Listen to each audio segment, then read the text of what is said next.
Hey guys, welcome to another session of Epic 7. Today we're going to start a new series, my top 5 elemental heroes. I'm going to go through one, and I don't know how, how often I'll do them. Obviously, because the pool keeps growing, but right now we have a collab banner, so it's kind of an excuse to kind of get into it. I think it's a good way to round off, our 2018, and like the beginning or halfway actually in 2019. Of our heroes right now, and kind of give them a ranking. And then again, keep this in mind that this is a personal ranking, and I will not, and I repeat, I will not include limited heroes in this ranking. So hopefully, this will start off some discussion, because I know everyone has their own favorites, in each element. So I'm selecting 5 on purpose, because I think if I go to 10 or more, it's just kind of redundant. You may as well just include every single hero and just talk about every single one. But my top 5, my heroes for each element. Today we're gonna start with Earth. And so yeah, if you guys have any comments, obviously, let's have a discussion. Let's talk about it. And but these are the 5 I find more practical. The way I'm kind of like choosing my heroes is also usability in all areas of the game. Like it might not, not all heroes will fit into like Abyss and then Hunts and then PvP or GVG. Some heroes, even if they're strong in PvP, they're not strong in GVG, because it requires 4 man to set up or something like that. But that's how I'm kind of selecting mine. But again, this is of course not canon, not a must. Like, my opinions are just my opinions. But I'm gonna start off with my top 5 by starting from number 5. So number 5 for me right now is Vildred. Now Vildred, I've talked about him in length in my top 10, heroes to reroll for. So he made it in my top 10 list there. So obviously he's definitely recommended. And he's definitely still really good. Currently right now, in Hunts, he does well. I think in A11, in Banshee 11, he does fine there, because you do need people that can do AoE, and even in GVG, not in GVG as much. I think that he requires so much more setup in GVG, because 3-man team sometimes doesn't cut it for him. But he's a cleaver, so an AoE damage dealer, and I think in PvP he's still pretty strong. Though right now there are the meta keeps shifting. He's no longer really like the best cleaver, but he's still not too bad if you can land a defense break and get him buffed up. And so right here, I think oh man, Terror feels bad, man. Terror's making fun of me. You're sidetracking me, man. All right, so maybe I'll share this story. So I was doing a reroll video, and the guys on stream, and Terror and a bunch of these guys right here, they witnessed my big mistake. I was gonna do like a brand new account, reroll it, so I can do like early game content. So for some like newer players, kind of like following me, and I rolled that one, and on the regular Covenant summon, like I just used like a couple like of the bookmarks you get during like the intro, the tutorial. I got a crow on it, and I'm like, what? It's so awesome. And then I got a Vildred on one of the selective summons. So your reroll, your major reroll. And what I did was eventually I had I think I had like 12 rerolls left, and I ended up pressing just accept on like a full 3-star banner. Full 3-star roll. Like only 3 stars. I thought I pressed like continue rerolling. Basically I was going to stop at Vildred, but everybody was saying that there's 12 more left, just give it a try. But anyways, I lost my Vildred. So anyways, that account is non-existent. I ended up just deleting it because that was embarrassing. Ended up with Crow and a bunch of 3 stars, and I'm pretty sure they weren't even meta. Anyways, let's get to it. So really quickly, I've introduced him in length again. His kit is very solid for himself, I think. The thing for him is that he needs a ton of setup. At least if you're fighting like other like in PvE or PvP scenarios, you really need like some defense breaks or some debuffs on the enemies if you're gonna run him with like rage set for some extra damage. But most of the time you don't really need rage set. You can go with destruction set. If you are like playing the game and you read his damage formula, he does have some increased like damage proportional to his speed, which isn't super high. Like the damage mods aren't super high, so most people don't really run him with speed, but just focus on the crit damage. Now obviously having speed on every hero is good, so even if you're running with like a CR booster or whatnot, he'll still be able to like cut in before the enemy. I'm talking like more GVG or PvP scenario. But his S3 is only if you soul burn it. It is like a 1.1 times damage mod, which isn't super high. But this is why like he really needs some setup to go before him, either a cleave before him or a defense break before him, and he ideally would need an attack buff. If you're using him on an attacking team, it only requires 10 souls, so that's pretty cheap. Anyone with Toggle's Ancient Book will be able to help him. So a lot of people usually run him with like C Dominial, because C Dom can pump up a CR and then also pump up a crit chance. So you can have him to like maybe 80% crit chance, somewhere around that, to really skyrocket the crit damage. So you increase the damage dealt, and once you kill, he gets his S2 passive in. One, he gets combat readiness increased by 20%. And then he, if anyone dies, by the way, so I mean, if C-Dom, you use C-Dom to set up before him, and she nukes someone, you actually get the increase 20%. And then he does another AoE wipe called Dancing Blade, so it's really good. Generally, like ML Mercedes, another really strong cleaver, mage class, of course, pretty much has something similar where it has a follow-up skill to ensure the cleave to finish off the enemies. Now Dancing Blade is really good. Let's say like Banshee, so when Banshee summons her what are they called, those maids, but there's like a specific name to them. When she summons them, they're generally pretty squishy, and if you can kill them even with the S1, he'll use Dancing Blade again, and it almost ensures a full team wipe, so it's pretty good. And the reason why I still put him up here is because, like I said, cleavers, I don't think they're gonna ever really leave for a while. I think the meta has been pretty like going to sustain, and talking about again PvP, going to sustain comps. But recently with like ML Araminta, ML Baal, and even Dizzy released, I think people are trying to go for speed teams again. So we're kind of going back and forth between the meta, so I think this makes Vildred like very relevant again, whereas before people just went with like stall teams and sustain teams, so like C, Armin, Crow, and then like 2 healers or something like that. Doesn't really work anymore, especially with ML Baal and ML Araminta on the scene, at least at the time of this recording. If you take a look at his stats here, which is going to preview his base stats, at 6-star, pretty decent health for a thief. That's actually pretty good. But generally, like, unless you have some substats in health, you're not really going to see too much. His speed is actually pretty high, actually. If you are going to build him, let's say with a speed set, you can still benefit from it, but I still think that as a cleaver, you really want to focus on that critical hit damage, and ensuring that with a critical hit chance or crit rate up, if you can get that through buffs, so maybe Tywin, C Dominial, or other heroes that can eventually raise up crit. Attack is really high for a thief as well, 1283. I believe that is higher than says right now, I think so. If it's not, then it might just be very close, but both of them are running about 1200s, but he's almost at a 1300. So generally you can run like Vildred, maybe like 3000, 3500 attack at a minimum, and at least 250 crit damage. Those are kind of the stats you want to aim for, and then again, depending on your team setup, you might not need that much speed, but definitely running a speed set could benefit from him. A 25% on a 116 speed isn't nothing. You get about 140 speedish just off the bat without a speed boot. So attack boot, attack ring, and maybe crit damage necklace, and some crit substats in your critical hit chance.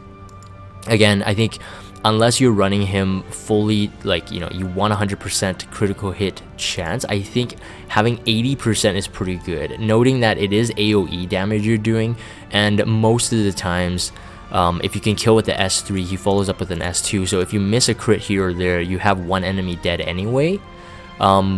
It works, but obviously strive for 100%, whether that is from a buff or through himself.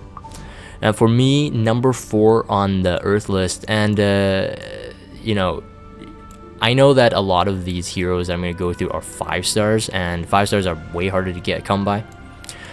But if you do get them, if you're a new player and you do pull them, now you know if they're good or not, right? I get questions often on Discord and even on YouTube. It's just like, hey, I got this hero, should I build them? And you know, you can do your research, of course, and I think most of these heroes are pretty good to build.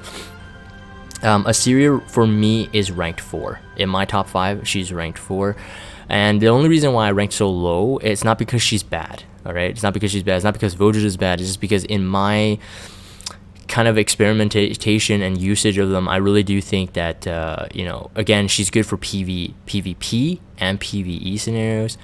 But again, being ranked 4 doesn't mean she's bad at all. You know, some people are gonna hate me for this because Iseria is actually really good. I have had my run with her, and I think right now, you know, she's still very useful. But mine is not invested in terms of like skill enhancement, and even at a 6-star awakening, she's not even there yet.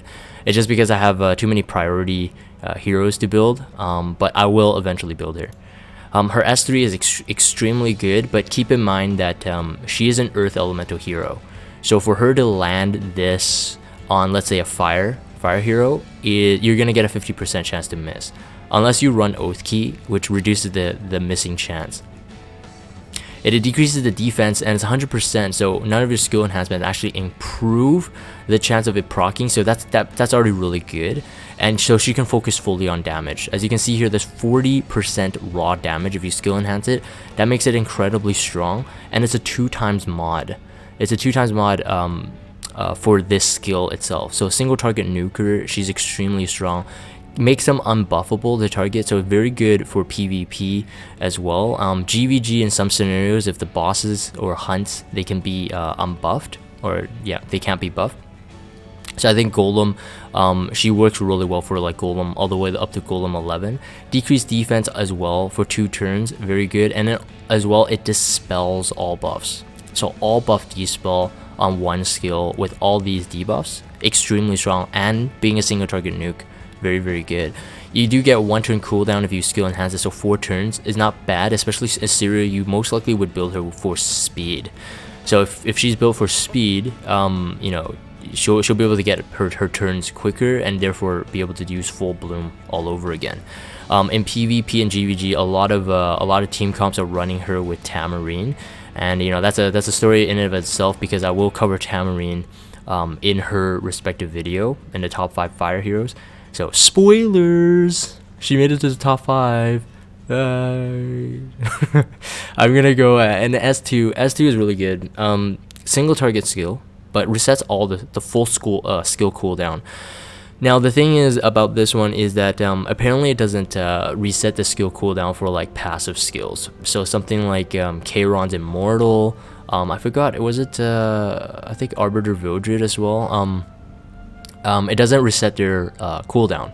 So you know, Iseria works, I think, for all skills that are actually active skills, but not the passive ones. That's my understanding. 6 turns, but then you can reduce it only to a 5 turn as well, which again, very good. But notice that because it can reset the full skill cooldown, that means like Luna, which takes 9 turns, Tamarine, which takes 8 turns if you skill enhance it, it can get all the way, you know, it can become very good. Let's say if you're in PvP and you have like 2 targets you want to nuke, and you have like, you know, a CR pusher, you can do you can save her Oathkeeper, you can nuke with Luna's S3, and then use Oathkeeper on Luna again, so when Luna goes, she can do an S3 again. But those are just examples of, you know, where she can come in handy.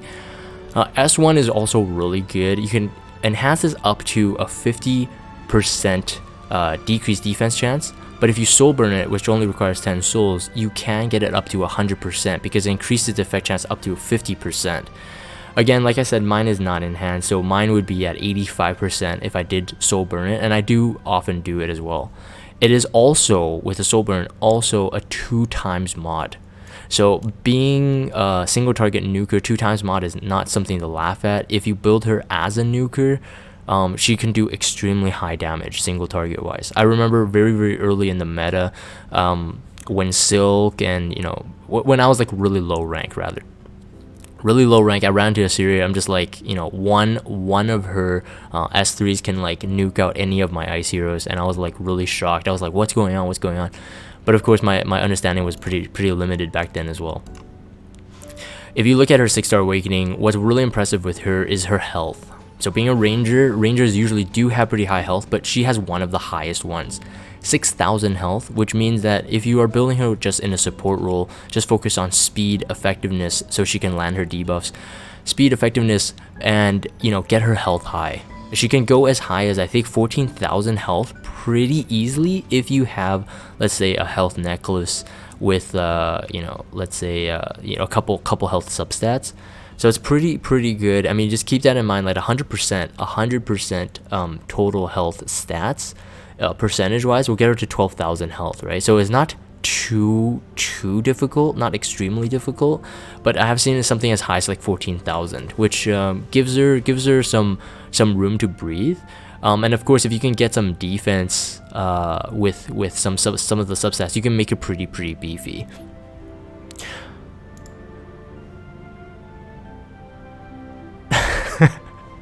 Right, yeah, Martin wanted to remind me, he's like, don't forget ML Corvus comp with Iseria, he works very well with her. And then Aline's just like, yeah, everyone has D Corvus, so easy to get. Oh man, Martin feels bad, man. Martin's like, I have 5, he's kidding. These two guys are sarcastic to the max. I definitely think that if you are serious of building Iseria, of course, you know, it's just like every of these units here, Vildred as well, it's just like 6-star awakening them will make a pretty big difference in terms of stats. And you can see that she has no effectiveness going for her here, which means that if you really do want her to be kind of effective, you most likely would have effectiveness ring on. All right, so that kind of makes her a bit more balanced. Otherwise, you know, I would have said, like, you know, you could run a health ring as well. But if you do have the substats to make out for it, I think it should be fine. Effectiveness wise, I think you should be at least 100 or more than 100. 150 is generally right now the new mark you want to get to, especially if you want to handle scenarios in PvP and GVG. But then do keep in mind though, one of her flaws, like I said, is because she's an earth element. So you gotta keep that in mind, that, you know, for Kayron, you know, if you do land it and make him unbuffable and dispel, he can't you know, use his immortal, right? So he won't have immortal, so he's killable. But of course, right now, at the time of this recording, again, a limited hero, soul bad guy, being a fire hero is really good to counter Kayron in defense. But anyways, I wouldn't be even thinking about Iseria in versus Kayron, unless you just consider yourself really lucky. All right, so this will be surprising to some. My actually top 3 now, top 3. 3 and 2 are also 3-stars, but they need specialty changes.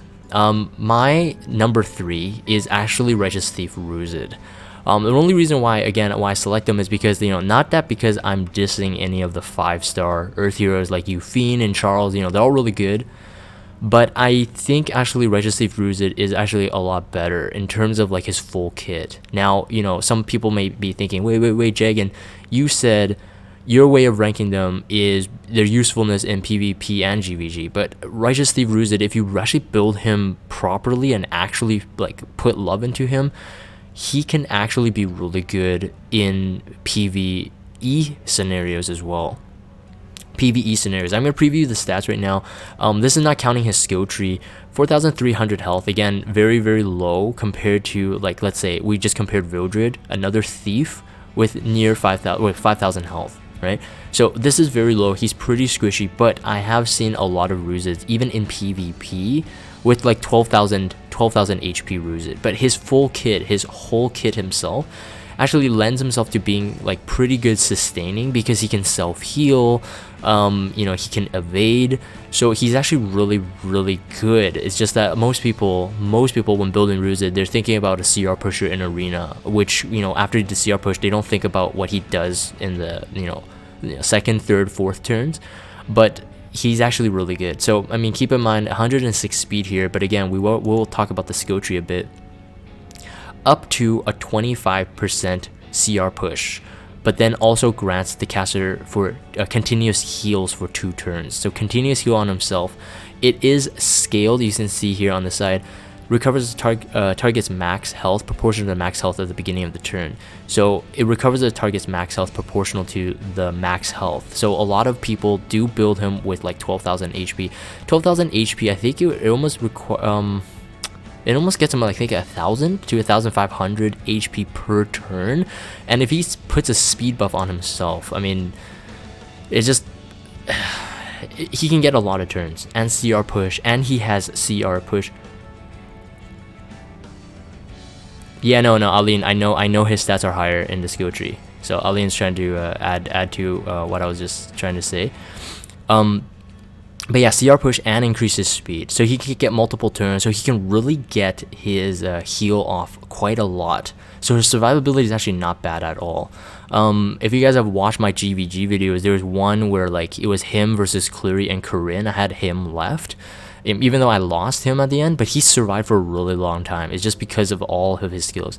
My Roozid right now is not invested in whatsoever skill enhancement wise, but I would definitely say enhancing him even to +5. If you're gonna start seriously using him, get him to +5 on the S3 is definitely worth it. That 1 turn cooldown, make it 3 turns to be able to get him to be able to do a CR boost again is incredible. Like I said, if you want to put love into him, you do want to skill enhance this all the way to +5. The S2 here, again, there are a lot of you know, added effects in his skill tree, so it's not really covered all here, but you know, I'm going to talk about it when we get to the skill tree. Wind Slash, innately 35% chance to decrease attack for 2 turns. Very good. You're getting a debuffer on Roozid while he's a CR pusher, so he's both like, you know, a buffer and a debuffer at the same time. Is incredibly good. You can see that the effect chance is up to +15 if you get it to +4, so 50% chance to decrease attack for 2 turns, right? Oh, actually, wait, there's even more. Yeah, so increase the damage dealt to caster speed. I myself, you know, I don't see him used really as a damage dealer, but I have, again, faced, you know, really good Roozids in the arena where, you know, they're not really built as a damage dealer, but they could still do really good damage. That person must just like roll like a ton of speed, a ton of HP, a ton of attack, a ton of crit rate and crit damage, because they could do like solid like 2,000, 2,500 damage per hit, which actually can cripple me over time, especially how fast he goes. Especially if he does his S1, it has up to 50% chance to decrease the speed of the enemy for 2 turns as well. And again, damage increases proportional to caster's speed. The faster he is, the more damage you do. But I looked at the damage mods, it's not too incredible. The base damage is not really that good, and then the scaling is not that good, so I'm not gonna even put that into mention here. But just keep that in mind that, you know, decreasing speed can be really good as well. So if you are putting love into Roozid, definitely, you know, you have to skill enhance him. And again, like I said, I think the reason why people don't, you know, take him seriously is because he's a 3-star, and actually you can't look at his skill tree here, can you? So I'll have to go into my journal, I guess. Oh, sorry, my hero. So let's take a look here. I have him here actually, so I can take a look. Yeah, Doopy, we're on number 3 right now. Yeah, Martin knows my list. Martin, good boy. he knows my list. All right, so we're gonna take a look at the skill tree really quick. And again, I do think that again, very solid. Mine is not maxed yet, and the reason is because I'm missing the 2 health ones. So he gets up to 20% health increase if you max these 2, which is incredible. This is why, again, like I'm not surprised when I see like Roozid at a 6-star though. 6-star, keep in mind, at like about 12,000 HP. A 20% extra on the base is really good. Well, not on the base. I think it's not on the base. but regardless, it must contribute to his overall HP. I mean, so it's really, really good. This Harvest Rune, so increases the combat readiness of the caster every time he lands his attack. So if the attack hits, you have to keep in mind the reading there. If it hits, so going against a fire hero might not increase the combat readiness by 5%. Alright, so 5% for the next turn, right? So he already gets a head start in the next turn when he's resetting in the timeline. Increase the damage dealt by all his skills by 5%. Kind of neglectable, but again, it does add over time if you are going to kind of use him as a damage dealer, and every little bit helps. Like I said, if you're putting love into him, every bit helps, and you do want to do this. So when Moonlight Roar is used, target's combat readiness is below 50%. It will increase the combat readiness of the target by additional 5%. I actually never figured out how this works in reality. I'm not quite sure. I think because he'll always be under 50% after he uses Moonlight Roar, so he'll always get an additional 5%. So it's only, so basically one skill is to pump up the CR every single time you do an attack, and then the other one is pump up the CR 5% every time you do Moonlight Roar. So again, he resets another 5%. So it's overall really good, and he gets I think up to 7 speed total, no 8. So total 8. So he has a 114 speed on his base after you max his skill tree on the 2 speed runes here. So it gives him 114. Again, it's about 3 speed lower than Judith, and he does require more Malagora to be a better CR pusher than Judith, but he has more in his kit than Judith, in my opinion. So his specialty change is really good. Actually, I wonder what Judith's specialty change would be. If Judith would get a specialty change, I might build her too. Anyways, increases win / the decrease effect by 25%. So even if you did go for the 50%, so like you invested the Malagora in it, so this is his S2, you can get up to a 75% chance to decrease the attack, to attack break, if you enhance that rune. Incredible stuff.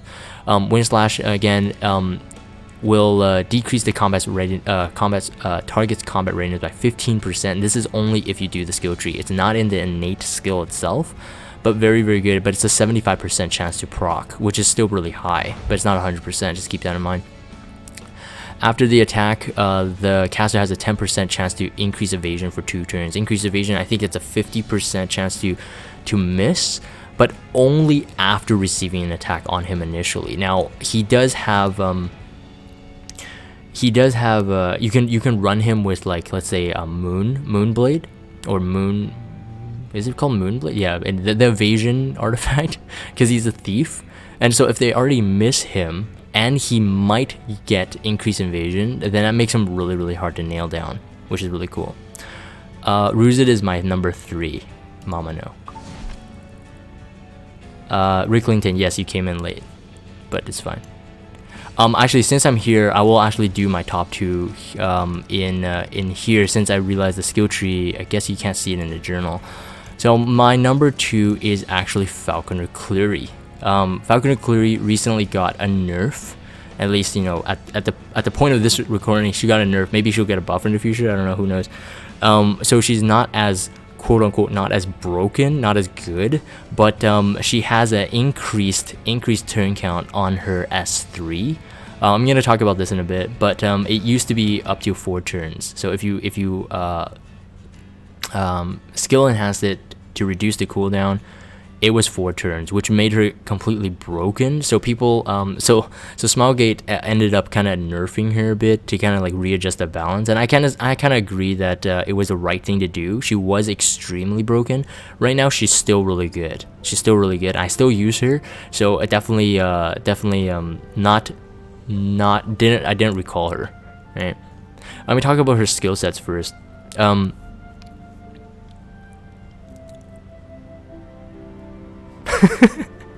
That sounds like those 3 Destinas are trying to buy their way up there into your top 5. Feels bad, man. All 3 Destinas are 5-star tier, so it shows you where she's on my list. She's good, but it's not in my top 5. S3, decreased defense and then provoke, but keep in mind this is the very scary thing about Falconer Kluri. The provoke is 2 turns if you can land it. in my recollection, there is no one that has a 2-turn provoke. It's all 1 turn. 2-turn provoke really cripples a team if you're talking about like PvP. And then, of course, if you can provoke, let's say, you know, like elite monsters, it's really good if you're doing a PvE as well. I think that her S3 is still one of the best skills and best all-rounder, and I think it's still really broken, to be honest. I think that if they had nerfed the provoke to be like 1 turn instead, but like keep the turn count the same as before, I think that she still wouldn't be as broken. I think the provoke and the D-spell combined with the defense break it just makes the S3 just so crazy. It's just so crazy. Right now I have a 100% chance, of course, I've upgraded this 100% chance to D-spell all buffs, so that's also really good. Now keep in mind that this is why she's ranked, to me, ranked higher than Iseria in terms of like the S3 debuff, because her S3 is not a hit. All right, it's not a hit. That means elemental elemental advantage does not come into play. That means she can land this as long as you can roll the effectiveness over the effect resistance. You can land this on any single elemental hero. That means going onto a fire hero, you'll be able to land it if they have low effect resistance and you have the effectiveness and you roll lucky. All right, so I just showed my effectiveness stats there. I know that went pretty quick, but it makes this absolutely insane. All right, now the other thing that makes it even more insane is that if you have 20 souls, it ignores the effect resistance completely. All right, so there's nothing can stop you from doing this. Now the thing is, if someone has immunity, it dispels first and then provokes and defense breaks. So if anyone has like immunity buff up, they have high resistance, and if you have a soul burn on Kluri, you're gonna land it, like no matter what, as long as this is enhanced to 100%, right? So one of the most fundamental things, if you are building Falconer Kluri, and of course again it's a specially changed hero, if you're building her, you have to get this to +3. You have to get it to +3, because without it, you even if you soul burn it and ignores the effect resistance, you might not roll it. So you might not even roll the dispel, the provoke, and the defense. Now there's separate rolls, just to keep that in mind, but still, you don't want to be salty because of that low percent proc rate. If you guys watch my GVG videos, you know, constant follower of my content, you know that in a lot of scenarios, I just save my Kluri's S3 till I could get a full soul burn, so 20 souls. And it ended up just like, you know, just beating it, because it's such a crippling skill, Her S2, I'm not really that impressed with, but because her S3 is so strong, that's why she's rated so high for me. Plus her skill tree is just insane too. But recovers all the way up to, I think, a 10% health at the beginning of every turn. But this is for herself, just to keep that in mind. And I do believe that 10% of her own health. So the higher the HP, the the more health that you get back. S1's also really good. Increases the combat readiness of herself by 20%. So, you know, recently I was talking about like Dizzy's artifact or whatever. Every time she does an AoE skill, you know, her artifact will push her up 20% on the next turn. She does this innately, right? Which is really crazy. It says it increases damage proportional to the defense. It's not damage increase proportional to defense. It's not too high, her damage mod. So again, I'm not gonna talk about it too much. But again, if you do have S3 on someone and she has so many turns, and she's usually built, you should build her pretty fast. She'll still be able to do some damage, like 1,000, 2,000 damage easily on a defense broken unit, easily. All right, and if you get a critical hit chance, critical hit there, dang, it's over. I'm gonna go into the skill tree really quick here. My skill tree is almost all enhanced. The only one I didn't enhance is this one. So at the beginning of the turn, if it's max, the caster's at full health, you can get up to 2.5% barrier strength to the max health of the hero. To me, it's not a really big difference. It's not a big enough difference for me to want to do this. I'd rather get like Roozid's skill tree up, but again, it's been months and months and I still haven't done it. So it just proves to you that I don't really care about that barrier thing. Most of the time, because I'm using her in PvP and sometimes in PvE, she's gonna get damaged anyway, so it's kind of neglectable to me. But you know, you want to increase this to like 5% defense. It's really good. This is awesome. So increases the damage dealt by light step proportional defense by 30% now. So that actually makes a huge difference in the overall damage. But again, because if you're waiting for her S3 to reset the cooldown, you will be doing the S1 a lot. So I definitely recommend doing that for sure. When using light step, increases combat readiness by additional 5%. So now when I said 20%, if you do this in the skill tree, it's up to 25% on herself, right? So really good. Magic resist is activated. It recovers the ally's health by 2%. So if you skill enhances, you get 2% heal. It's not super OP, but yes, it can kind of help in some clutch scenarios. Now keep in mind that it's every turn she goes, right? Every turn she goes, everyone gets healed. So again, her own CR boost, her speed is very important to get this up. If you have, like, let's say Roozid combined with her, you got speed buffs, you got another CR boost, and she can pump up other people's CR as well. We're going to take a look at it. So the healing can add up over time. It can add up over time, especially if you reduce the enemy's speed, right? Increases speed by 4 there, increases speed by 5, so an additional 9. It makes her, I think, 114 speed as well, so the same as Roozid. So very, very fast base speed for her after her specialty change, and you definitely want to take advantage of that. This is interesting. When I enhanced this, I didn't really read the skill description too much, but it increases the buff dispel chance by flurry attack, so the S3 by 25%. You really don't need this unless you don't Malagora the skill. But because you're mostly Malagoring for the dispel, the defense break, and the provoke, you don't need this whatsoever. So if you are doing this, unless there's something I don't know, as in you can overcap 100%, which I don't think so. You don't need this one whatsoever, so you can skip that one. But increases 10% to increase the combat readiness by 50% at the end of the turn. This used to be a double turn, so this was nerfed as well. I think it used to be, it was like 15% chance, I think, to get an additional turn, which made her extremely OP, because an additional turn would mean 1 turn reduced on the cooldown even when you don't expect it. And they nerfed it now to a 10% chance to increase the combat readiness by 50% at the end of the turn, at the end of her turn. So instead of it's not even instead of, it's additional. So you get a 25% chance to increase the combat readiness, but then you get a 10% chance to get another 50%. So that's 75% chance CR push. Wait, what?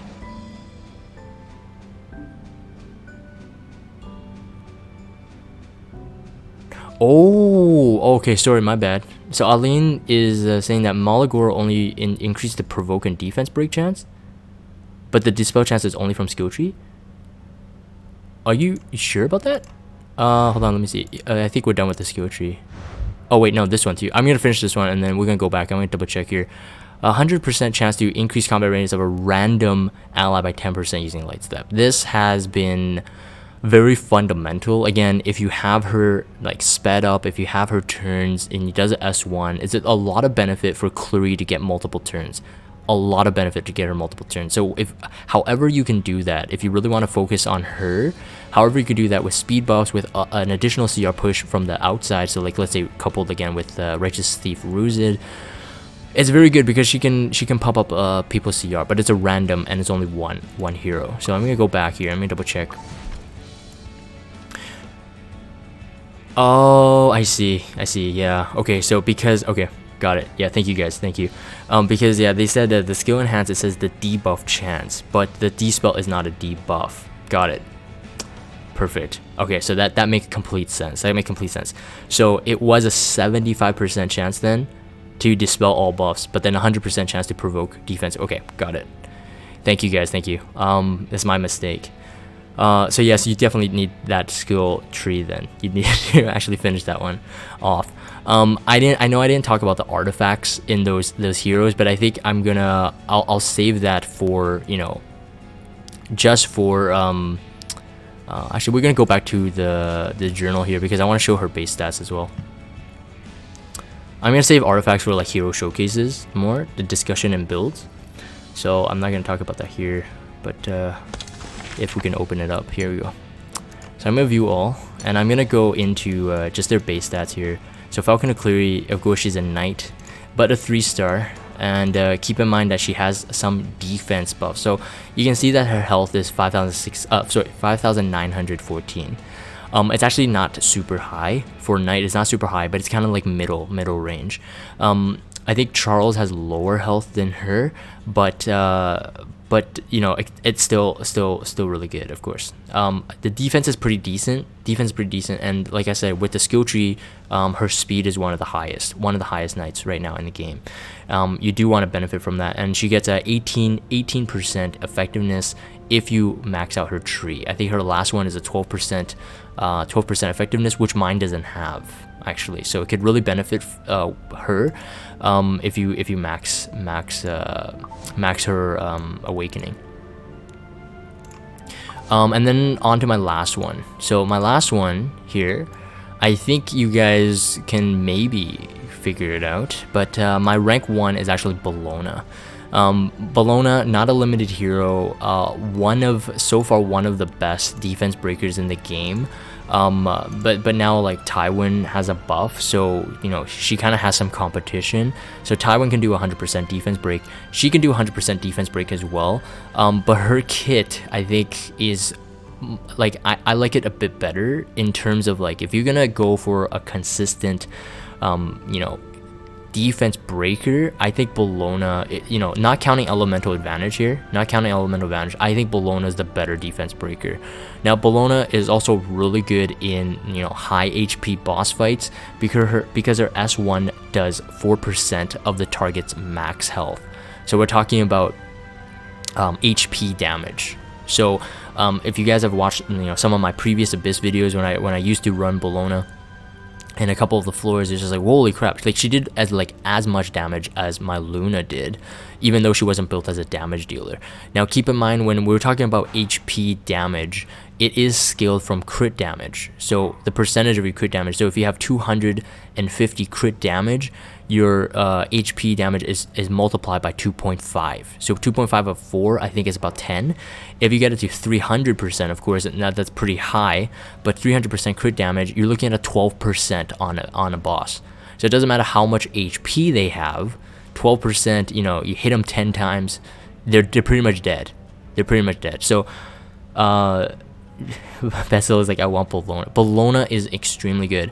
When Bellona's banner was released and I looked at her kit, I ended up, you know, being convinced that she would be a very, very useful hero going like a long way. So I went over 1,000 bookmarks on her. I pulled her on 3 separate occasions in order to get her. And to be honest, she's not failing me whatsoever. Everywhere I've used her, she's been very, very good. I'm going to talk about her base stats after actually I do the skills, because we're talking about this anyway. Her skill mods are not super impressive. Now keep that in mind. That does not mean she's weak. Every hero can be, you know, pretty decent if you can get their attack and their crit damage high, as long as you get the critical hit rate. Alright, a lot of people do kind of use her as like a setup for other heroes. Obviously, I think with the Vildred cleave comp, she would work really well, because most of the times if you're bringing Vildred to the party, they have the same element, being earth, so she'll be a really good setup for him, right? But this S1 has a 1x damage mod. Again, with the HP health, it's really, really strong. Again, on high HP bosses. She has a focus gauge of up to 5. If the caster's focus gauge is more than 5, loses all the focus and activates her S3 Razor Wind Fan. Every time she does any of her skills, she acquires focus. So S1 acquires 1 focus, S2 acquires 1 focus, S3 acquires 3 focus. Alright, we're going to talk about the S3 in a bit. S2 is also very good. It requires 2 souls when using it. It grants immunity for 1 turn. But it does AoE damage, and then AoE damage, if you actually want to make her a cleaver, she can sort of work. It's a 0.8 times damage mod, but a 10% increased damage per target beyond 1. So if there's 2, it's 10%. If there's 3, it's 20% more damage. If there's 4 people on the map, it's 30% more damage. So it does more damage with more heroes on. In a PvP like arena fight, obviously she would really benefit from it. In a lot of PvE fights, she would benefit from it. She's really good at Banshee. She's good for A11 as well. But again, keep this in mind that it's 3 turn cooldown. Her S3 has a -1 turn cooldown if you enhance it, so that's 5. Acquires a 3 focus, acquires 2 souls. All right, increases attacks all enemies, and this is 0.95 times damage mod. If you soul burn it, it's a 1.2. Still not the greatest, but at least it's kind of cheap. 10 souls, pretty cheap. And it decreases the defense up to 100%. Right, so before Taiwan got his buff for 100%, she was probably the best AoE breaker. Tenebria was stuck at 75%. Taiwan, I think, was 75% or 80%, somewhere near there. But now Taiwan is 100%. So if you have Taiwan, if you have Bellona, you kind of have 2 of the best defense breakers in the game, AoE. And you can cover all elements just based on these 2. But Bellona herself, extremely strong. It depends how you want to use Bellona. Like, again, keep in mind that if you do have max focus, doing her S2 won't proc her S3, but only her S1. So it says there's something when you're using Bellona, there's something about timing as well. If you have, like, let's say Unity set or even Rosa, as it's called Hangara, the one that allows her to do more double attacks when someone uses their S1 or basic skill, you can get a lot of souls, and you can actually proc this a ton. Now, to some people it's good because you can get a lot more defense breaks more often. To some people it's bad because then you can't time your defense breaks on certain fights. So there are certain scenarios, like say in Abyss, where like maybe a defense break is not beneficial on a certain turn, etc. So it's more controllable without any kind of double attack. But again, she has a 5%, just like everyone else, 5% innate chance to dual attack, and then you could kind of screw yourself over anyway, but you lower the chance if you don't use Unity set and you don't use Rosa. All right. So effect chance increases by 20% when Razor Fan is triggered by a Windbreak Fan. So if you don't actually increase it, effect chance. So yeah, it's effectiveness chance, I think, right? No, effect chance. So I think if you max out this skill, this proccing the S3 won't really give you that benefit. Now, I could be wrong because I was wrong about the Kluri thing, so you could correct me if I'm wrong, guys, on the stream here. Her base stats is incredibly good, actually, for a Ranger. Obviously, 5,700 is not too bad. Now, when we looked at Iseria, I was saying that one thing that Iseria has over Bellona, even though not really comparable in the sense of usage, she has 5,700. I easily see Bellonas with over 12,000 HP, but can still be like a decent damage dealer. Now, there's a couple ways to run Bellona, because Bellona, if you are running her as a cleaver, she can actually do quite a bit of damage. I've run into cleaver Bellonas, which has fast speed, high health, high damage, which is just incredibly strong. Sorry for the noise in the background, guys. Incredibly strong. So generally you want to look at I don't know, like 180 speed or more, and maybe like 2,000 attack or more than 2,000 attack, and high critical hit damage if you want to use her all round. So I'm talking about like PvE and PvP scenarios. Wait, what? No. Her defense break is only 100% with S1. Oh, what? Oh, you're right, isn't it? You're right. So it's 15 to 10. So 80% chance to do it. Oh my goodness. That's a complete. Sorry guys, that flew over my head. 5%. Yeah. So 80% chance only on this. So Taiwan is a better defense breaker on a turn 1 then. But I still think that she's still rated really high just because of how much you get out of her in terms of like Abyss and other types of fights like that. If you have her,